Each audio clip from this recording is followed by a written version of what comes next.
Hello, everybody, and welcome back to episode 6 of the BamaPreps Podcast. I'm your host, Vlad Balasuk, and I'm joined by my co-host, media personality extraordinaire, Mason Comer. Mason, what's up, man? Oh, you got me blushing over here. But another week, another day, we get to talk about high school football. Let's go. Man, so we were not on location this week. We had some stuff come up, weren't able to do it. I was out in Talladega doing some racing experience stuff. And we ended up with some good games this week. We had Thompson-Hoover, which was probably the big one all week. We had Opelika-Dothan, which turned into a good game. Andalusia-Montgomery Catholic was a really good game. But we also had some upsets. Ben Russell and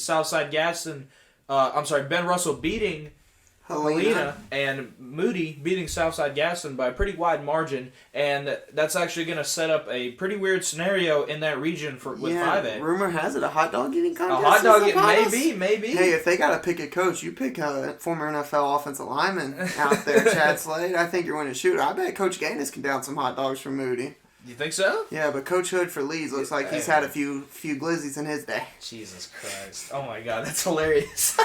And then we also had T.R. Miller versus St. Michael. Another crazy game. You can see it on our Instagram feed. Was T.R. Miller robbed? Last play of the game, T.R. Miller is winning the game. St. Michael runs a backwards lateral. Wide receiver throws it into the end zone. The receiver clearly drops the football. You can watch the video on our Instagram. Clearly drops the football. They rule it a catch. St. Michael wins. Philip Rivers is happy. And T.R. Miller is just sitting here, what the heck? No video review, especially down in 4A.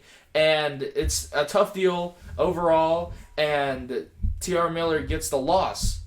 Crazy week. And we're not even getting started. The way we're going to do this podcast is we're not going to have a prediction. We're not going to have a Ask Bama Preps because we've got some serious stuff to talk about. But first, let's go over our BP Top 10. We do it every week. And this week, not too many changes. Central stays at 1. Saraland still at 2. Clay still at 3. Thompson still at 4. 5 Hillcrest. 6 MGM. 7 Hewitt. 8 Vestavia. Here's our change. Muscle Shoals drops out. Auburn goes up to 9. And Parker now sitting at number 10. Parker, who was in the BP Top 10 earlier this season, finds the way back in after some impressive wins, especially one over Mountain Brook. Not many changes this week, Mason, but what are you feeling about this BP Top 10? I'm feeling like it's a good top 10. We're keeping up some consistency. I've been looking around at some other top 25s, and one that we have very highly ranked that a lot of places are kind of disregarding based on the teams they've played is a Mary Montgomery team. But, hey, it's playoff time for Mary G. It's time for them to put up or shut up. Congrats on a 10-0 season for them, though. And another school, I think, at number 9, Auburn. Yeah. It's time for playoffs, and Auburn's got their starting quarterback this week. And, man, did he look impressive this past week. So I think Auburn's a team to watch as we head into the first round of the playoffs. And we said this last week on the podcast. Auburn was in that game with Central Phoenix City, who is widely regarded as the best 7A team in the state this year. They just could not have a deep ball passing-wise, and that's exactly what Jackson Kilgore gives them. Take 7 off the board from Central. The quarterback miscommunication on the handoff kind of drops the ball, and before he can go to pick it up, Central's in the end zone. And earlier in the game as well, when Auburn had the fumble on their first drive of the game, then the punt goes like 2 yards, and that's 3 points for Central. This is an Auburn team that can be dangerous because we keep mentioning about the playmakers that they have, and they're sitting at 9 right now, but Jackson Kilgore's back in the saddle, and he can lead you to win some football games. You got to remember putting up 39 points against one of the best defenses in the state in Hoover. He's able to do that. This Auburn offense is able to do that. Yes, I think Auburn definitely has a shot to possibly get another semifinal matchup between Auburn and Central, and it's looking like that because one of them's going to be in the northern part of the southern bracket, and one of them's going to be in the southern part. That's right, of that and bracket. They're gonna have to play. They're gonna have to play MGM. I believe, bracketology wise, I think they are gonna play. And how about that for a round 2 matchup? I mean, Auburn versus MGM. That's gonna be quite the test. Yeah, it will be. MGM is Region 1, Seed 1, and Auburn is Region 2, Seed 2. Don't expect that to change. That's what it's going to be.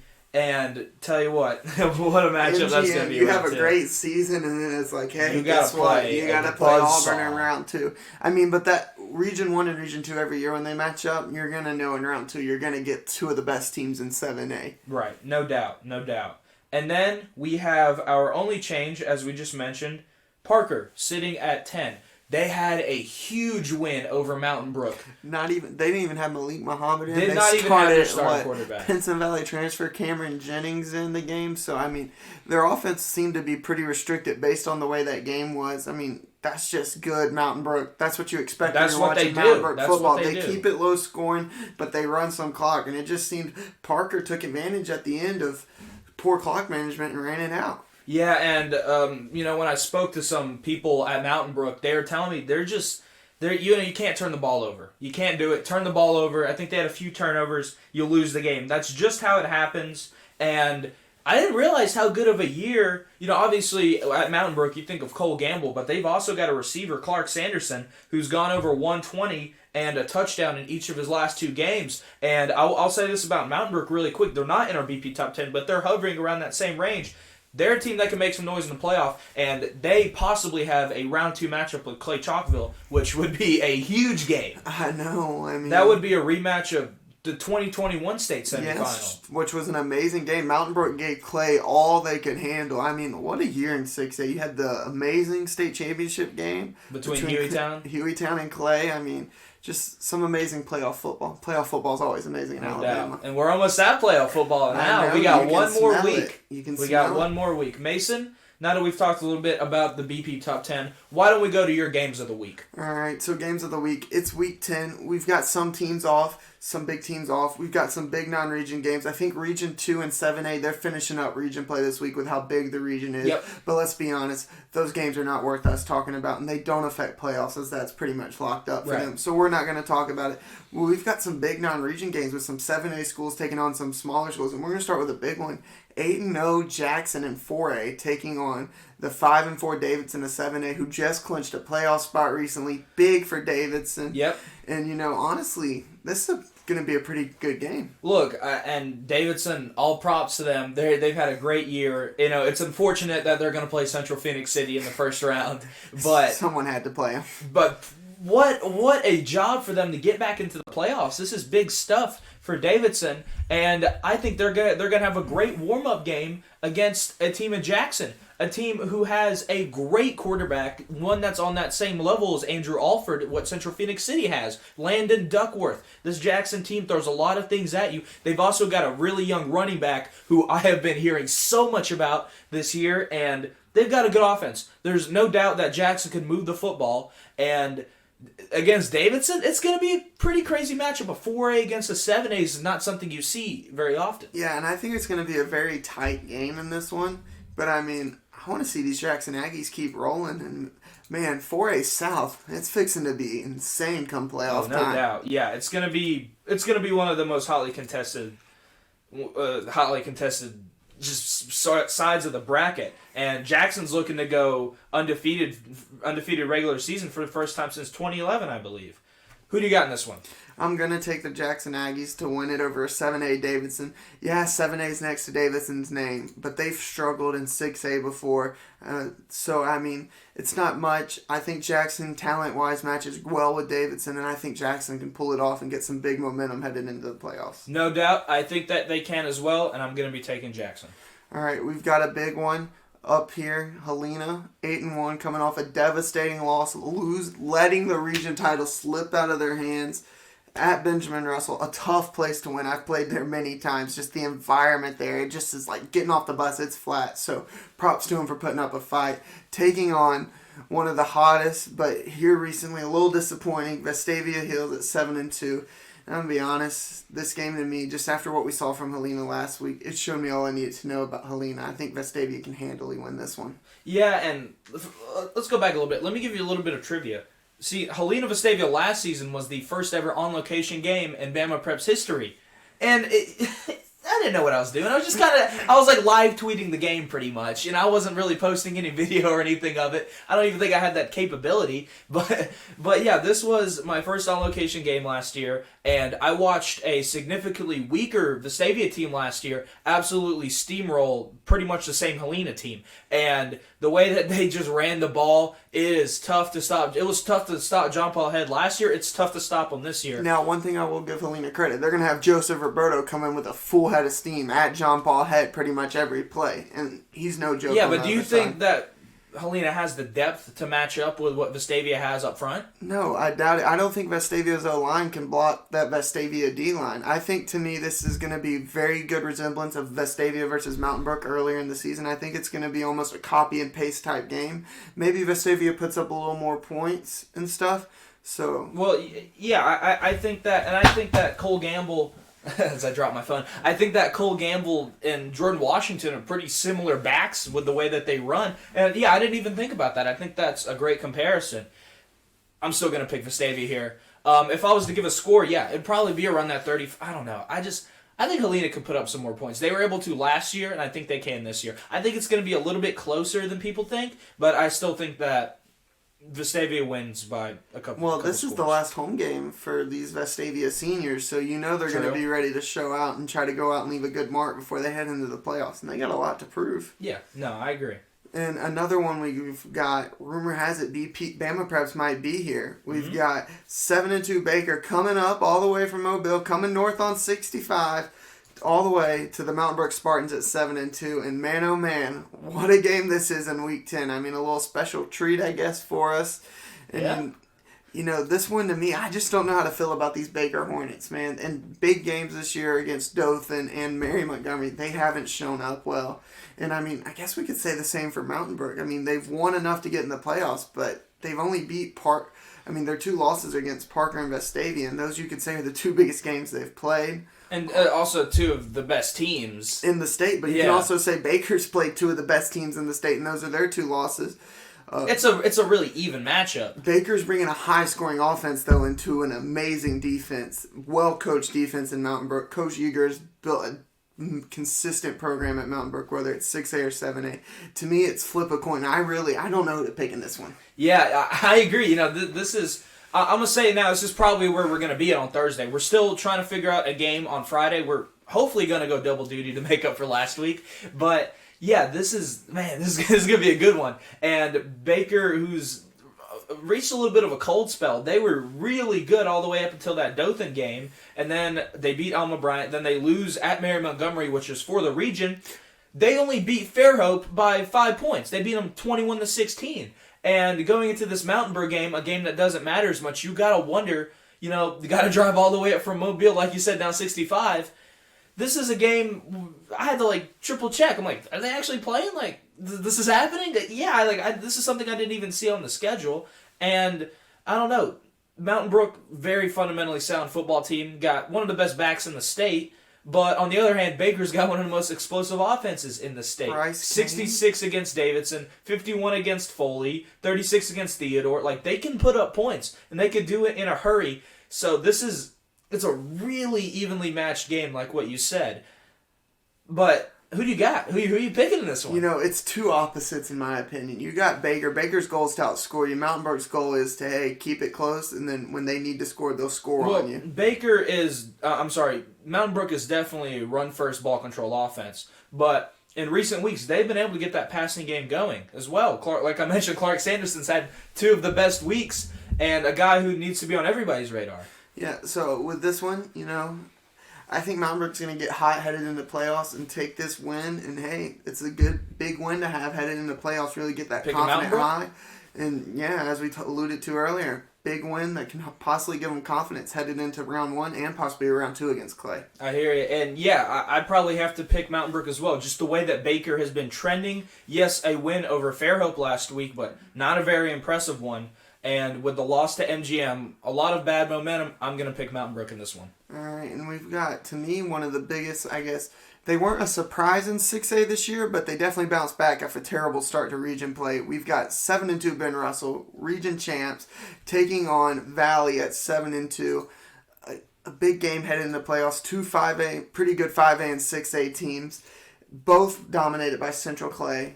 Yeah, pretty earlier much. This year. That just speaks on how good Central Clay's been this year. I mean, gosh, can't wait to talk about playoffs, man. Oh, yeah. But we're almost there.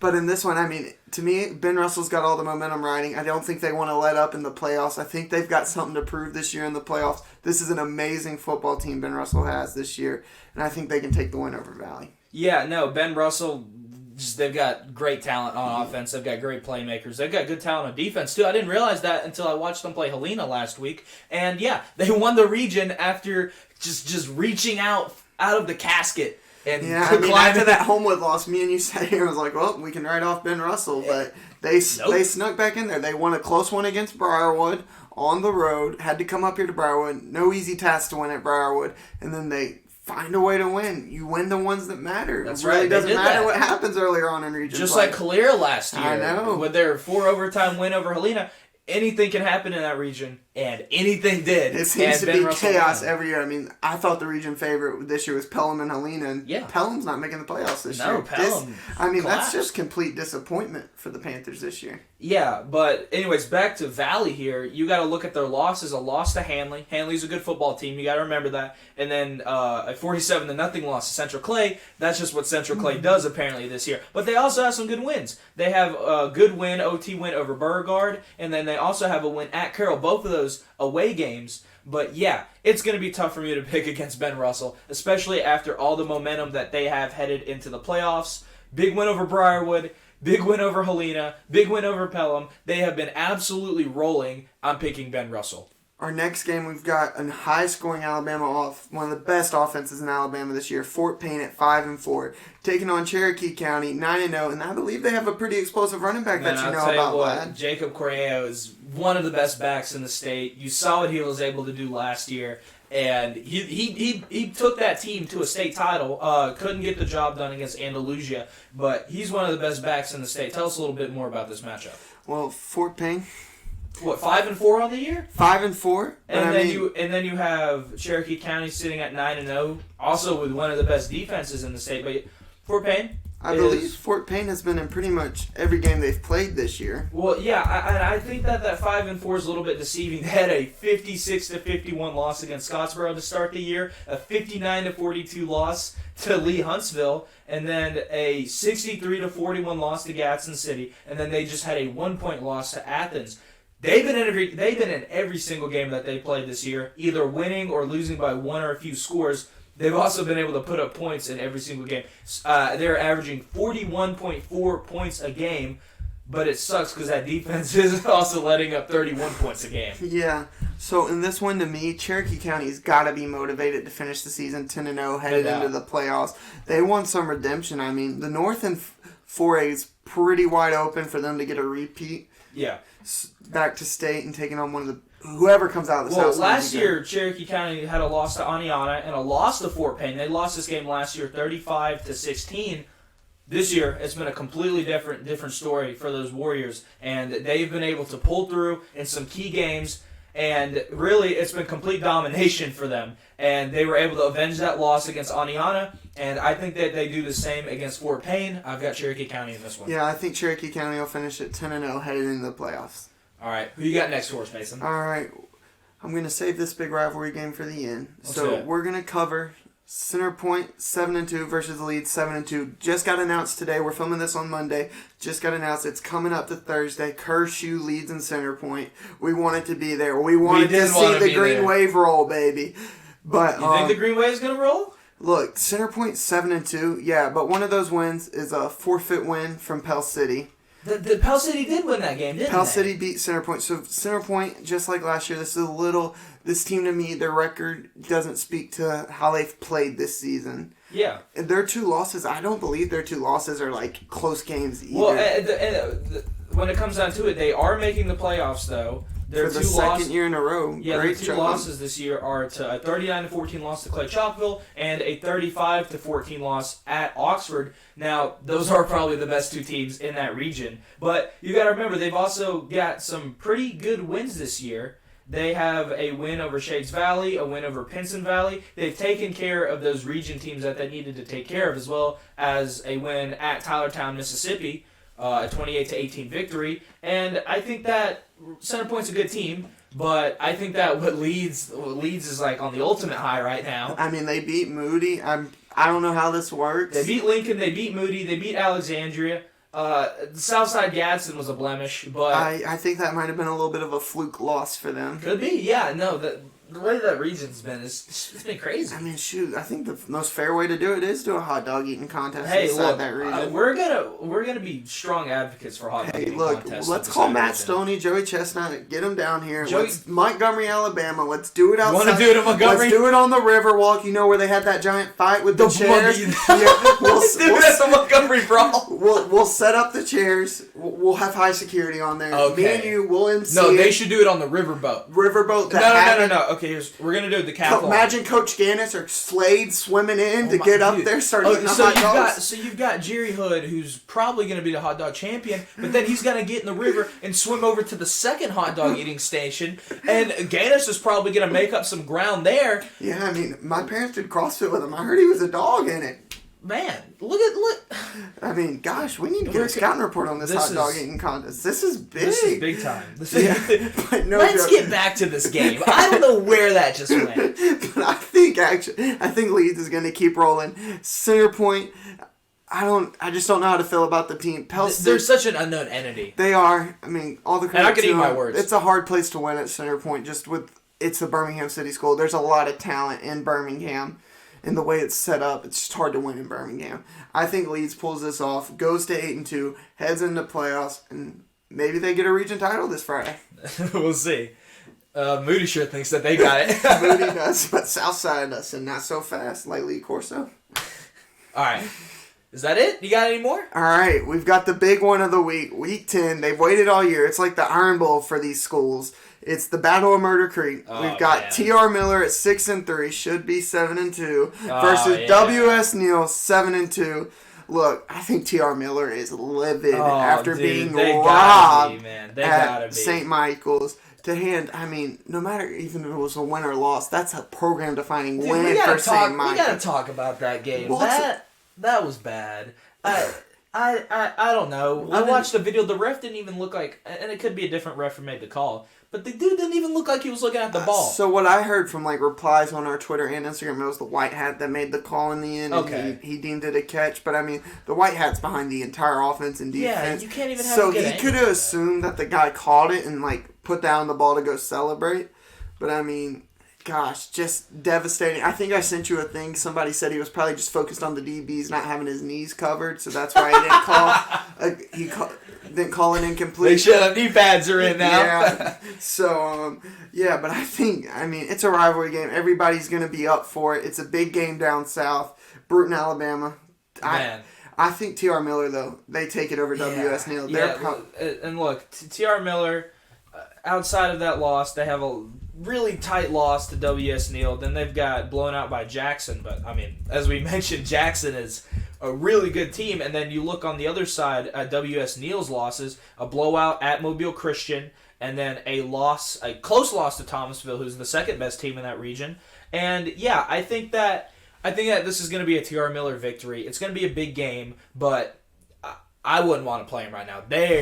Oh, man. Gosh, I just feel bad for the kids. And, I mean, you're not supposed to blame games on the officials, but what do you do in that situation? Yeah, I agree. And officials do a very important job. Let's get this clear. They do a very important job around the state. Without them, we wouldn't have this game, and we certainly need more of them. I see advertisements all the time about needing more officials at these games, and I encourage people to do it. But, you can't do that! That was, what are we doing? What are we doing? I mean, I've seen some bad calls in high school football. That's got to be up there. Controversy. That's been this week. That controversy has been this week. And we're not even done talking about some controversy because we've got probably the two biggest stories of the year have both hit in a span of like 3 days. So let's go back to last Monday, even really last Sunday night. Jared Smith, who used to be a defensive end, edge rusher, one of the top players in the state at Spain Park High School, announced that he would be leaving to go to Thompson High School, who is who's obviously one of the best teams in the state for the past 4 years, and he was able to do this through the bona fide move rule. And there's been a lot of, I don't know the right word, but there's been a lot of misconceptions about this rule, what this rule is. Some people looking at older rule books, newer rule books, PDF files. Yeah. There's been a lot of digging, a lot of researching done, but let's just talk about the craziness of this. First off, this is one of the top players in the state of Alabama for the class of 2025, going from a team that, is not making the playoffs to the second best, first best team, whatever you want to call it, one of the best teams in the state, in the country. This is a move that's unprecedented, and I think that needs to be acknowledged before we even talk about what had happened. Now, like we always say, what we won't do is sit here and disparage the kid. We will not talk about... There's no point in talking about them in a bad light. And I don't even really think there's anything to say about that here. A rule's a rule. They followed the rules. They followed the rule. As much as you hate them, hey. They did everything within the rule book. And that was made very clear the entire time through this process. I feel like every step of the way, I heard stuff come out at Thompson, stuff come out at Spain Park, and Coach Vakakis, who's the head coach at Spain Park, acknowledged he had no knowledge until, I believe, Sunday or Saturday night that the move was happening. Coach Freeman and the Thompson staff had no idea at all. You're not allowed to. You're not allowed to know anything. You're not allowed to communicate with the kid at all. This is a move done strictly by the parents to move over to Thompson, move over to Alabaster. Yeah, I think with this, the only reason it's getting such big highlight is, being up in the Birmingham area, it's always been said Thompson recruits. Well, and that's a whole nother can of worms. It's said a lot. I see it all the time on Twitter from down south, Hall Tech. If you build it, they will come. Thompson's built a defining program, so they'll come. And it's the first time someone with this big has moved from a team like this to this. But I've seen articles pop up left and right. Daphne had a quarterback a couple years ago leave 4 games into the season, go play at Gulf Shores. It wasn't said to go, hey, this rule needs to be fixed. It's this and that. Now that it's a top player going to a top school, it needs to be changed. You can't fit the rule just because you don't like what happened to it. I think this rule gives people a chance, because what happens if, hey, you get evicted from your house and you got to go move somewhere else, and it's a crazy situation. It has to be enforced equally, whether you're the last kid on the depth chart who moves to another school and wants to play there, or if you're one of the top players in the state. It's different. In college, every single player is on scholarship. They're all elite players at their position, and it's different because you don't have kids who just want to go play football. That is enforced transfer rules that the NCAA enforces. In high school, it's completely different just because of what it is. It's high school football. You have to enforce it equally across the board. You got to take them circumstances. I remember playing at Clear. We used to have players come in mid-year. We had a kid come in from Texas. He sat there for 10 days. Guess what? He got to play mid-season. We've had plenty of players that come in. As long as they meet the eligibility requirements coming in, you should be able to play high school football. And you also have to remember, these are kids. This kid's very rarely. Junior? He's a sophomore, I believe. This is not. It's his decision to make, but it's his parents. First and foremost, is his parents' decision to make. These are still minors. These are still kids who are under the guide of their parent or their guardian. And wherever their parent or guardian goes, the kid has to go. That, to my knowledge, is how it works. And like you said, build it and they will come. And everybody in the state talks about, Thompson's recruiting. Thompson's recruiting. Hoover's recruiting. Saralin's recruiting. This is going to be said everywhere where players come in and want to play. Is my take a little biased? Let me preface this. I am a graduate of Thompson. I graduated from Thompson High School last year. I've been in that program for multiple years. I have not once ever seen anything done the wrong way. Every single time that a kid comes in there and stuff, coaches have no knowledge of it. They don't know because you're not allowed to know. And they have followed the rules. And I can't speak for any other school in the state, but I can speak for Thompson, and I can speak for this decision to say that This was done the right way. It was done the right way, and you can't take into account Spain Park's not a cheap place to live. 280's not a cheap place to live. So maybe it just became family fell on hard times and had to move, and you can't punish the player for something the parents have to do. It's a big life decision to pack everything up and say, hey, we got to move. It is. And it's unfair on the player for There's not NIL. The kid's not making money. It's unfair for the kid to be punished for his parents having to make a move. And I think everyone should understand that. You got to take your feelings towards a school out of it in this situation and understand that it's just a rule and a move that this kid had to make. And most of the fan base, and where these rumors really get started, is most of the fan bases for these schools are high school kids. Yeah. And what do high school kids like to do? Make rumors. And that's just how this happens. Most of the time, there's not even really a lot of weight to any of these situations. When Thompson High School in 2013, and this is what has happened all across the state, and this is what has allowed these schools to build these great facilities and have these athletes want to come. Thompson became a city school.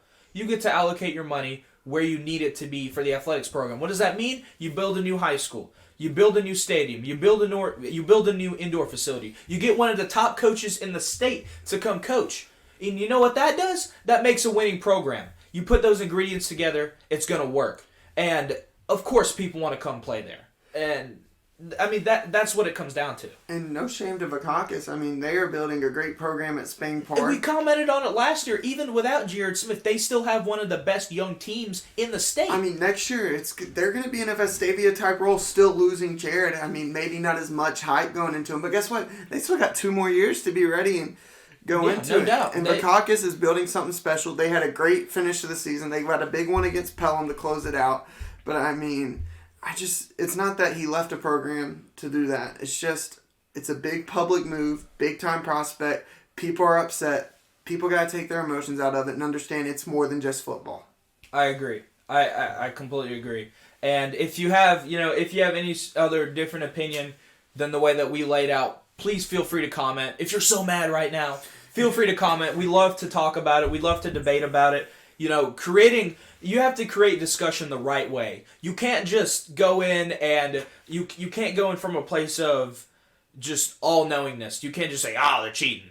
They're cheating. That's all they do. You have to approach things the right way, and you have to look at things throughout a skewed lens. And later on in the week, how many days was it?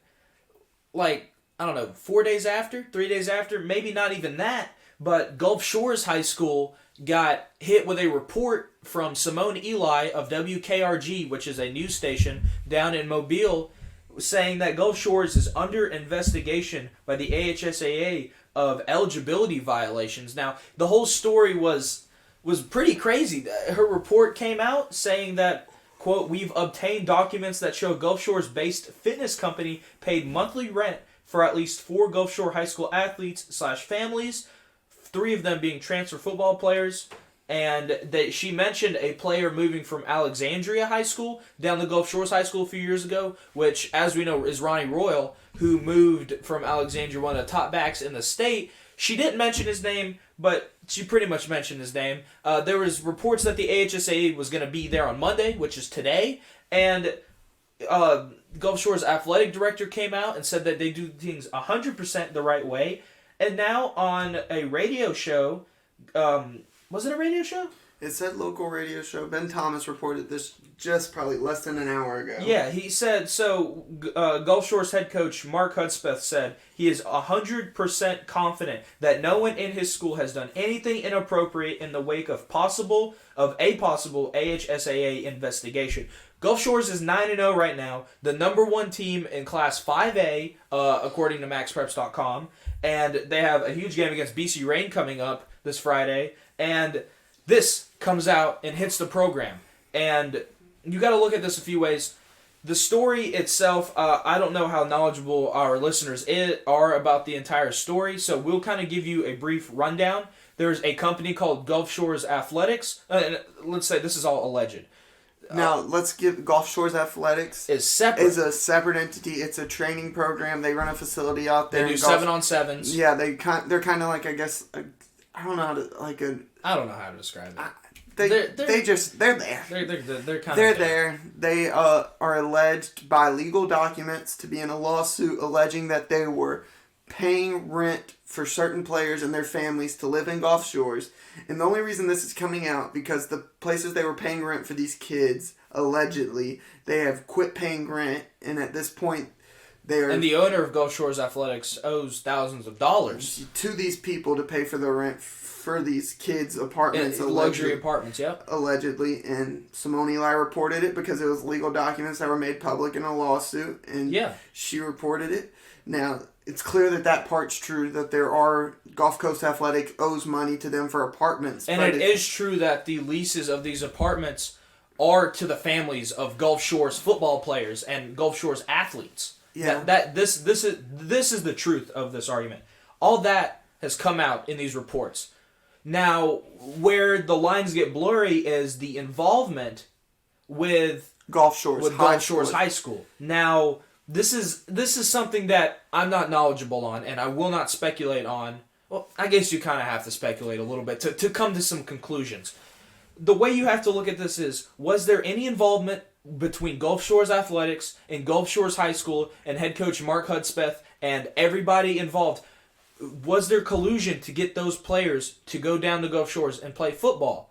Because Gulf Shores had a quarterback move down there this year, who's their starter this year. Like we mentioned, they had a running back, an athlete. They had a kid come from Oxford just recently moved down there to Gulf Shores. And we're not saying anything about these kids, but this is what these reports have said. And I have a tough time. I really have a tough time figuring out what Simone Eli and what these reports are alluding to. Yes, I have a hard time doing it. Now, I want to take you back to a situation that happened very early on in the season. Tuscaloosa County had to forfeit a game against Bessemer City earlier in the year for players being deemed Player of the Week, and the Player of the Week was sponsored by Buffalo Wild Wings, so they received a gift card. Well, AHSA got bashed for it, so they immediately changed the rule. To me, this is a different situation, because this is a outside independent source coming to someone and trying to lure them to a school. But, I mean, if they've never had association with the high school, where do you draw the line of this being in a situation where it's wrong? And that's what has to be found. What has to be found here, my belief is, in order for this to have any grounds, is there an association between Gulf Coast Athletics and Gulf Shores High School? If there is, you got a problem. And what could potentially happen here is, from the date that transfer player played in AHSA-sanctioned games, those games have to be forfeited. And this is alleged 3 years of this happening, which means that Gulf Shores is going to be 0-10 for the next 3 years. Yeah, and something I can promise you, they started today. They will have this investigation summed up before the end of the week and we get into all this end of the year play, just because they've got to have it figured out for when they're sitting at Montgomery Saturday morning for the playoff meetings. They got to know, is Gulf Shores going to be there or is UMS Wright going to be there? And, and everything that's come out with the athletic director saying they didn't do anything wrong, with the head coach saying he's 100% sure that they didn't do anything wrong, and the rumor has been that Gulf Shores is probably going to get cleared of this. And if that's the case, then they've got a fire under their butt for this playoff. Oh, yeah. Because they feel disrespected. I mean, look what happened last year when Saraland got disrespected. They were taken to Montgomery, I think, twice in like 2 weeks to try to get them out of the playoffs. And they ended up going and winning state very convincingly. Yep, and this is, let's say they get cleared. They're gonna be a tough team to match, but I mean, 5A South is tough. It's tough with Central Clay down there. Yeah. I mean, it's gonna be a tough bid for Gulf Shores to get to state in 5A. I mean, shoot, look at Viger. I mean, they blew them out. They did convincingly. I think they had a little fire under them. But hey, anything can happen in playoffs. Look, when you've got an inspired football team like what we think Gulf Shores is this year, they're going to be a really tough team to beat, and it's been a crazy week for high school football all across the state of Alabama, and just with all these reports that came out, it's like they all just hit like so quickly. Gosh, I mean, we felt like Adam Schefter, Adrian Wojciechowski, Shams. I mean, we were dropping Woj bombs left and right. How do you say Woj what? Wojciechowski, I don't know. You have to say Big Woj guy. They just call him a Woj. I know. Let's look at what Gulf Shores. I pulled up their record here. Win over St. Michael's, really good win. St. Michael's. What have I been saying this whole time? Is it St. Michael or St. Michael's? Know. Is it is Michael plural? Is it multiple Michaels? Are they possessive? St. Michael's possessive at the high school? I don't know, man. My American literature teacher posted a comment on my thing saying I mixed up the uses of then and dan, and it led to my point being invalid. Terrible. God, we gotta fire you now. Jeez. Gotta fire me. Hey, I think I got some pretty good articles. Look, I'll say this though. Whenever there's been a few times this year where I've it was last week when we did like the last 10 matchups post. I swear to you, I messed up this graphic like 3 times in a row. And every time, I just gotta sit down and proofread this thing, man. Yeah, but also, before you even get to Gulf Shores record, the Gulf Shores, great team in 5A. But right now, they're playing Beauregard round 1. That's official. Then round 2, they're probably going to play the team that came out of the South last year for 5A and Charles Henderson. Oh, yeah. You get through Charles Henderson, guess who's waiting next door? Central Clay. I mean, you talk about terrible luck of the draw for them. But I think if there's any team that can do it, it's Gulf Shores. And I think that if there's any team that can beat Gulf Shores, it's Central Clay. Yeah, no, with the way that they match up. I mean, that game is going to be probably the biggest game in the state at that time. And you just look at their wins. St. Michael, great win. Faith Academy, UMS Wright, a win over Viger, and then they're going to play BC Rain, who... Rain's a good team. They're 7-2 right now. Their only 2 losses this season are to Faith Academy and to Viger. Other teams in this region. What? Are they 5A or 4A? They're 5A. They're in the same region as Gulf Shores. This is a region game for them? Yeah, no, it's pretty crazy. Yeah, I know. Last week of the year. I guess that's just how their non-region scheduled out. Let's see. Yeah, no, that's how it is, and they'll get to 10 games.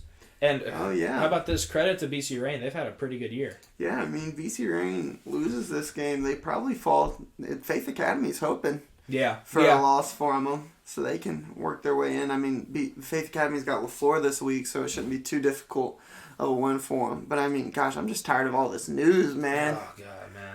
Gosh, I just love high school football. I'd rather us sit here and talk about how great these players did instead of report on all this negative stuff. It's tough to report on this kind of stuff, but it's also necessary to snuff this kind of stuff out when there is wrongdoing to be done. To me, based off of everything else, you got to trust a man of their word. The word of these people. I think Gulf Shores will be cleared, and I think we're going to get ready for some of the best high school football playoffs we've seen in a very long time. Man, imagine after the struggles that Gulf Shores has had, and especially with this now, imagine if they win that 5A state title. Hey, them Ramsey Rams. Oh, yeah. They're going. Yeah, no, I agree. That other side of the bracket ain't easy. Like we mentioned, Ramsey, Leeds, Era, Russellville, Scottsboro, Moody, Gunnersville, Fairview, Southside Gadsden, Pleasant Grove. There are teams on that other side. Yeah, I mean, they might 5A, be... 5A, man. 5A looks legit. Yes, I mean, everything looks legit this year. I can't wait for next week.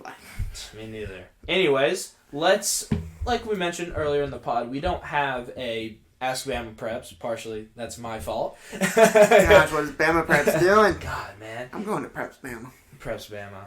Classic. Anyways, if there was a college football playoff style, now this takes away the big old 16, big old 32 team brackets, and this brings it down to 4. We're going to do an overall CFP, but we're also going to do a 6A, we're going to do a 7A, a 5A, and a 6A CFP as well. Overall, though, we already posted this on our Twitter, on our X. Go over there and tell us yours at BamaPreps FB. But for me, personally, I had something a little bit different. Is it different? I had one variation. At my 1 seed, I had Central. At my 2 seed, I had Saraland. At my 3 seed, I had Clay. At my 4 seed, I had Thompson. And at 5 and 6, I had Hillcrest and Parker. Those were the first two out. What did you have, Mason? And for me, I had Saraland at 1. I undoubtedly think they're the best team in the state. Our riders on the riders poll seem to think different. And then on number 2, I have Clay Chalkville. I think they're those two are the top 2 teams in the state. Wow, you have... I have Central at number 3, and then I have Thompson at 4. I couldn't put Thompson above Central just because Central being undefeated. I can't believe you have Clay Chalkville over Central. Yeah, I mean, Clay has a win over Thompson, something Central hasn't been able to do in a little while.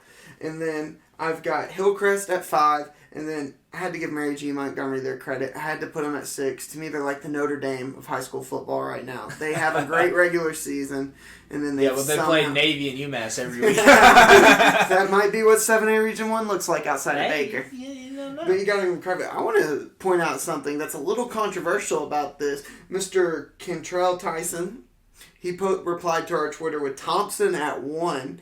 I don't want to even talk about the rest of the poll. Well, yeah. How do you rank a one-loss team over 3 undefeated teams? Also rank them over one team that has beaten them in Thompson. Yeah, well, you got they're 4-time defending state champs, and where's Alabama at? Well, let me finish. We had this argument with Thompson last year. Where do you put them because of their losses to Buford, Lipscomb, and Hoover, and they went and won the state title? Well, you got to take out the account to me. You got to take out the out-of-state losses at a certain point. Maybe these Thompson haters don't, but I mean, it's a close loss to Hoover. You could almost say a fluke loss to Hoover in the region championship last year. A loss is a loss, though. I mean, you can't argue that. But you avenged it in dominating fashion last year. Okay, what about 6A? 7A? 7A is... 7A top 4. Let me try to spit this off the top of my head real quick. All right, number 1, Central. I think 2, Thompson. All right, number 3, I think you got to throw Mary G in there. Over Auburn? Mary G at 3. Let me finish, sir. Mary G is undefeated. They're like the Cincinnati Bearcats in 21? Oh my goodness. They're like the Bearcats. Throwing out these you gotta put them in. man. You gotta put them in. And then at number 4, I gotta put Auburn in. Round 1 matchup. Auburn Central rematch would be huge. And then, I mean, Thompson would probably handily beat Mary G, but you've got to give Mary G their respect for doing. They won all season. Are they the TCU of? Are you saying they're going to beat Thompson in round 1 and then go get blown out in the state championship? Is that what that illusion is? All right, here's my top 4. So at 1, you got to have Central. At 2, got to have Thompson. I think those 2. At 3, I'm going to go with... This is tough. I got to go Auburn. Like we just talked about earlier in the pod, it is tough. Like, they're going to be rolling here pretty soon.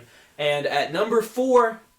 I'm going to go Hoover. I'm going to go Hoover. Yes. Hoover in the playoffs. I think, listen to me, and this is when we do our playoff predictions next podcast, a lot of people are going to be surprised at where I have Hoover, but man, they're playing their best ball Hoover's down rolling the stretch, and I think they have their quarterback. Hoover's rolling with Lil Winston back there. I think, look, man, he just... You can't underestimate the second dimension that a running quarterback can give you. And sometimes a quarterback change brings energy to an offense. I mean, and no that credit defense is top 5 in the state. That defense is impressive. They shut down a Thompson offense to 21 points. They only lost the game by 10 points. People were expecting a blowout. I've heard from multiple news outlets, Thompson players' tweets that they tag us in. They were disappointed in that game. They felt like this was a year they could blow out Hoover. And Hoover's defense was like, no. I think Coach Freeman voiced frustration. I believe Alec Etheridge reported that Freeman Trent Seaborn canceled his visit to Texas. Alec Etheridge reported Freeman seemed to be pretty livid on the sideline and just not pleased with the team's effort. But I mean, and that's credit to Hoover. And I think that they can avenge a loss against Hewitt. I think they can avenge a loss against Vestavia. Because I think that can happen. Because to me, those two teams seem to be, as the season went on, they've gotten a little tired out, and it's just not the same two teams we saw beat Hoover early on in the season. And who would have thought Thompson, Hoover, Central, Auburn would be controversial a few years ago? You would have thought last year this would have been controversy. Yeah, and let's move down to 6A. Mason, you've got your Saraland, your Clay, but you've also got some really interesting teams. You've got your Hillcrest Tuscaloosa, you've got your Parkers, you got your Mountain Brooks. To me, this is pretty easy to me. Really? To me, I've got to go 1. I've got to put Saraland. Number 2, got to put Clay. Number 3, I'm going to go Hillcrest. And at number 4, this is the only controversial spot, but to me, you got to go with the undefeated team. You've got to put Muscle Shoals in there. Wow, okay. I mean, they're a former BP top 10, and sometimes losses hurt, and I think Parker's loss to Pleasant Grove, if they were doing a top 4, would hurt them in this situation. Yeah, but it's a 1-point loss on a freak 2-point conversion to their D tackle. And Parker runs 2-point conversions to their D tackle. Yeah, that's true. All right, here's what I got. Saraland 1, Clay 2. I think that's... Yeah. I mean, you could switch them if you want, but to me, Saraland's the better You team. gotta put Saraland there. I think at 3...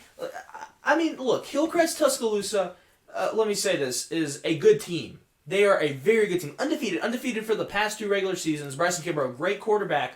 But we've seen that they have struggled down the stretch in playoff games. They struggled last year in the playoffs. 2 years before that, they lost in the semifinals to Hueytown. And I don't think there was a team stopping Hueytown until they got to state. Man, yeah. And I don't Earl Woods. Yeah. I think Clay, Clay had enough of Hueytown after that game. So I'm actually going to go Parker at 3. And I'm going to go with another one of those Region 5 teams, Mountain Brook. I am putting Mountain Brook at 4. Glaze. The Glaze? The Glaze is real here, Glaze is crazy. I don't know about that. Yeah, but, I mean, that's how I think it'll play out. And that's not how it's going to play out in the bracket, because Central and Mountain Brook have to play each other in round 2. God willing, they both win. Yeah. But let's move to 5A. And this is another tough one, because you've got Ramsey. You've got, like we just talked about, Gulf Shores, Central Clay County. Charles Henderson's on that same side of the bracket, Pleasant Grove. Right. Who's your top 4? I think I got to do it in my mind. Here we go. At 1, I've got to put Gulf Shores. They've proven to be the best team in 5A so far. They're undefeated. You got to give them their respects. 2, reigning defending 5A state champs, Ramsey. Who brought back a lot of that team. Yes. To me, number 3, it's got to be Clay Central. Yeah. Clay Central at 3, and to me at 4, this is a toss-up because, man, I want to give Moody Leeds Southside their credit. But, man, Pleasant Grove, that's a good football team. They have a great program.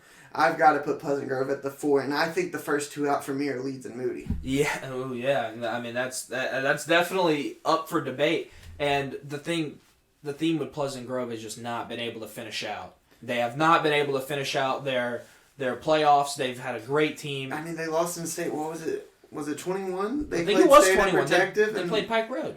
Yeah. And Quinshawn Judkins no ran straight into Lane Kiffin's arms. Yeah, no one was stopping Pike Road that game. I mean, Lane Kiffin had to sit in the stands and get his popcorn for that one. Ooh, man, I'll tell you what. So, for me, I have a tough time. You said give Gulf Shores their flowers. Give Ramsey their flowers. They've been doing everything. I lost to Parker, who's a really good 6A team, who I have at number 3 in the CFP. I'll go Ramsey 1. I go Gulf Shores 2. At 3, I have to go Central Clay County. I could even think about Central Clay County over Gulf Shores. That's where that flip-flops for me, but they would play each other either way, so that doesn't really matter. And at 4, like, Pleasant Grove is a good team, but you also got to think about what else is out there. And I think that Leeds, to me, looks really good right now. They've got really good momentum. And I'd probably have them at 4. I'd have PG at 5. And I'd have your Moody and your Southside Gadsden, at 6 and 7. That's what I think. Yeah, I mean, it's fun to think about it. I can't wait. You want to talk about playoffs? Playoffs. You want to talk about playoffs? Man, I'm ready. You ready for playoffs? I'm ready for playoffs. And this episode's probably about to be an hour, right under an hour long. But good thing we didn't do any bracketology. Yeah, hey, you want to bust it open? Let's go 1A through 4A real quick. Yeah, I don't know about that. Anyways, thank you guys so much for listening. This was a fun episode. We got to talk about some passionate stuff. We got to talk about a little controversy. Got to speak our opinion. It's almost like that's what a podcast is for. Yes, and most importantly, we got to give praise to the players that deserve it, and we got to talk about some great teams. And, hey. Look at you putting a little bow on the episode. Yeah. Go football. If you're listening to this point, thank you. Anyways, like I said, thank you so much for listening, and we will see you guys next pod, episode 7. It'll be a playoff prediction pod. That's all it's going to be. Anyways, thanks so much. Have a good one.